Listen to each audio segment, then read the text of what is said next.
Hello everyone and welcome back to my YouTube channel with another useful and informative video.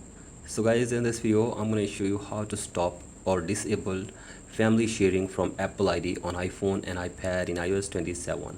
So guys, if you want to stop using family sharing, or you want to disable or stop family sharing from Apple ID on iPhone and iPad in iOS 27, here I will show you how can you do this.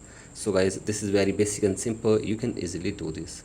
So guys, go back to your home screen and now open settings on your device, and then you have to simply tap on your profile, or you can see the family button from here as well. So I simply tap on profile, and from here you have to simply tap on family, and here if you go back you can also go from here as well. Simply tap on family, tap on organizer, and after this you will see stop using family sharing option. So as you can see this, you have to simply tap on stop using family sharing, and after this the family sharing from Apple ID on your iPhone will be disabled or it will be stopped. So guys, in this way you can also stop or disable family sharing from Apple device on iPhone in iOS 27. So guys, that's it for today's video. Hope this video helps you. Please like and subscribe to my YouTube channel as well. Thank you.